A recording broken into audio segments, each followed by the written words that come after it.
This creamy sausage and white bean soup is perfect, and it's served in a sugar pumpkin.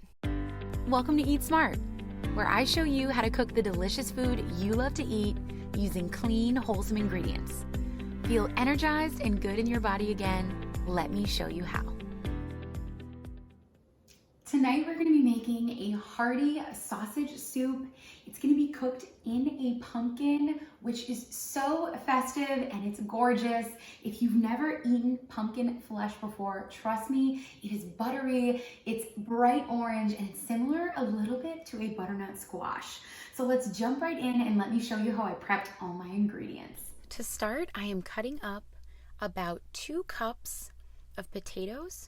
Here you can see I'm using mini Yukon Gold potatoes. These are nice and creamy. Then I'm peeling 3 carrots, and I'm going to go ahead and slice them thin, I'd say about 1/4 of an inch. Slice them into little rounds just like this. Set them aside while we prepare the rest of the filling. 2 celery stalks. Go ahead and cut off the white parts and roughly chop your celery about the same thickness as your carrots.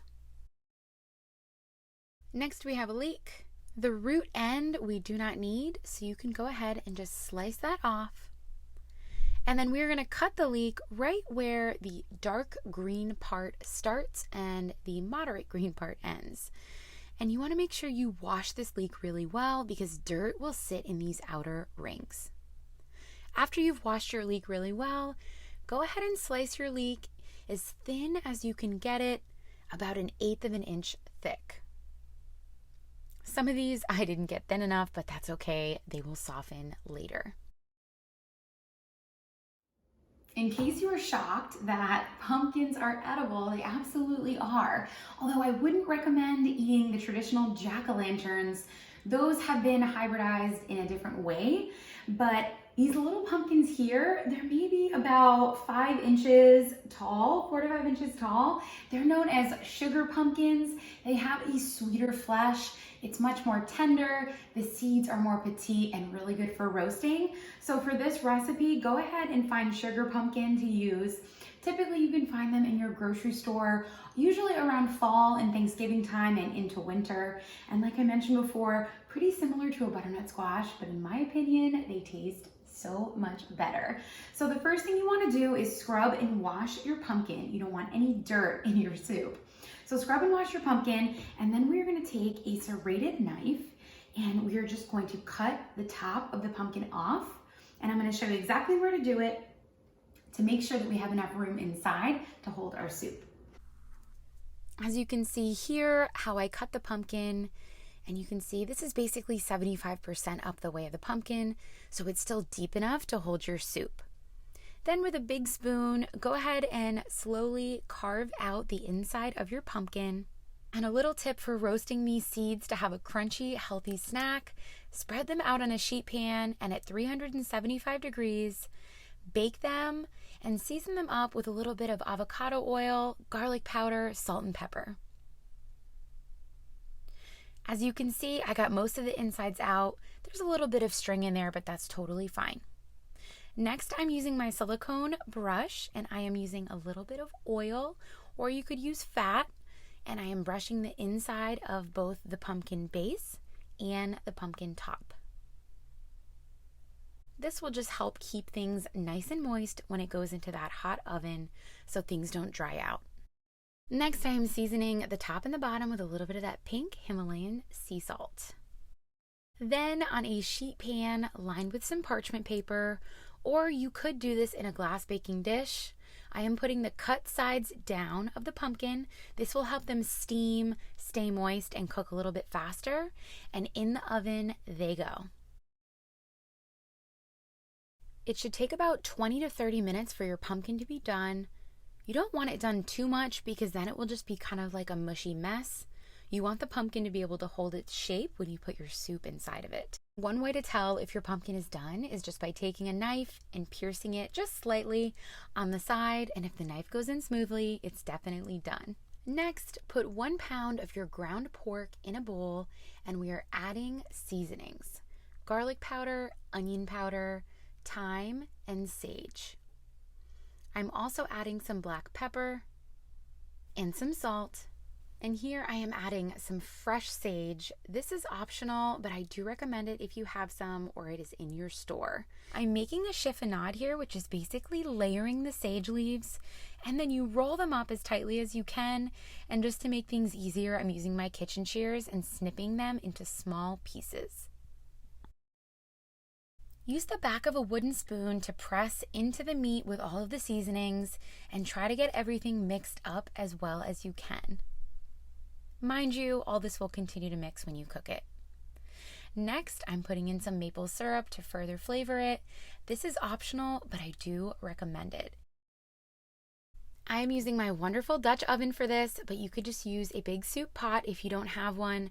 Over medium heat, drop in that ground sausage and break it up with your spoon. Continue to break it up as it cooks. You want it to look nice and crumbly, just like this. When the sausage is just about done, go ahead and add your leeks and your celery. Then add your carrots. Cook this for about 5 minutes over medium heat. And lastly, add your potatoes. Then we are adding our stock and bringing this to a simmer. The secret to making this soup thick and creamy without using things like gluten-laden flour or cornstarch is the beans. So we made a 1/4 cup extra of dry beans, and I'm gonna tell you why. So we are gonna take those beans and put them in the blender with some liquid, and that liquid is going to emulsify with the beans. They're gonna get nice and creamy, and that is gonna be added to our soup to thicken it up. You are gonna be amazed. So this is how I do it. Get a high-speed blender, and we're gonna take a little bit of the liquid and transferring that liquid into your blender. And then I'm also adding the beans. Lid of that blender goes on top. And go ahead and blend away. You may need to work this down with your spatula in between to get everything fully mashed together. But look at how nice and thick and creamy this is. This will be perfect to thicken our soup. Add the rest of those beans into that simmering soup and mix to warm them through. Before going on to this next step, you want to make sure your potatoes are basically done and tender so you can stick a knife in them to see if they're done. Then I'm adding my peas and my sage, and last of all, I am adding my bean as thickener. Go ahead and add a simmer. Mix it all together and watch how nice and thick this soup gets. Look at that, you guys. I'm adding a little bit of plant milk at the end just for extra creaminess, but this is totally optional. Then I'm plating it up in my soup bowls. This is so awesome. This is definitely a showstopper. I cannot wait to take a bite. Don't forget to get some of that pumpkin flesh in the bite to make the perfect bite. It is divine.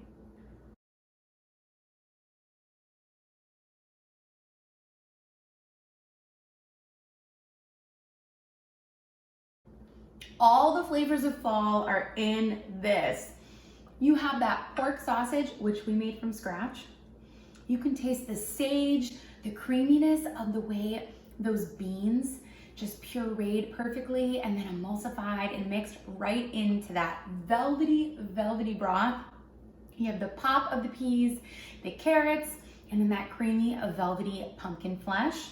So be sure to go to my website, eatsmartcooking.com, to get this full recipe and instructions. And don't forget to follow me on Instagram, on Facebook, and to subscribe on YouTube. I will see you on the next one.